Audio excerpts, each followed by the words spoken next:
Hello friends, welcome back Sucharitas রান্নাঘর। আজকে আমি তোমাদের সঙ্গে শেয়ার করে নেব চিকেন ভাপা রেসিপি। এই রেসিপির জন্য এখানে আমি 250 গ্রাম চিকেন কেটে ধুয়ে পরিষ্কার করে নিয়েছি। এবার এর মধ্যে মশলাগুলো দিয়ে দেব।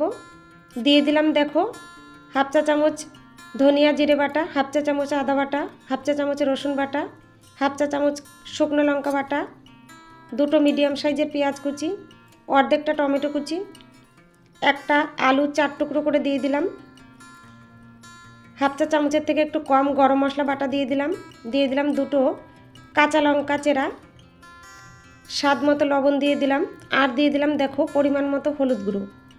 এর সঙ্গেই অ্যাড করে দিলাম 3 থেকে 4 চামচ সর্ষের তেল। এবার এই সব কিছু চিকেনের সঙ্গে ভালোভাবে মেখে নেব।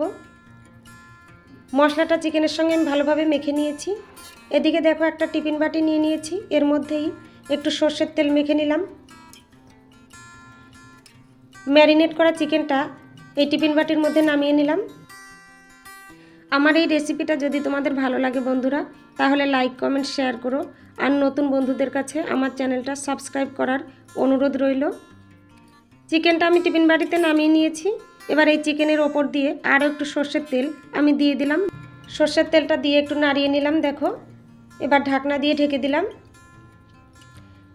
এদিকে দেখো গ্যাস ওভেন অন করে আমি একটা কড়াই বসিয়ে দিয়েছি।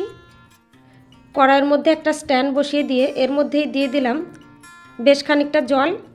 এবারে স্ট্যান্ডের ওপরেই আমি চিকেনের টিফিন বাটিটা রেখে দিলাম, আর ঢাকনা দিয়ে ঢেকে আমি 40 মিনিটের মতো চিকেনটাকে ভাপিয়ে নেব।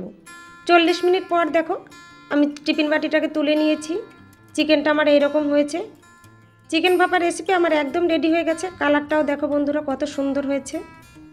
অনেক ধন্যবাদ বন্ধুরা আমার এই ভিডিওটা শেষ পর্যন্ত দেখার জন্য আর আমার পাশে থাকার জন্য।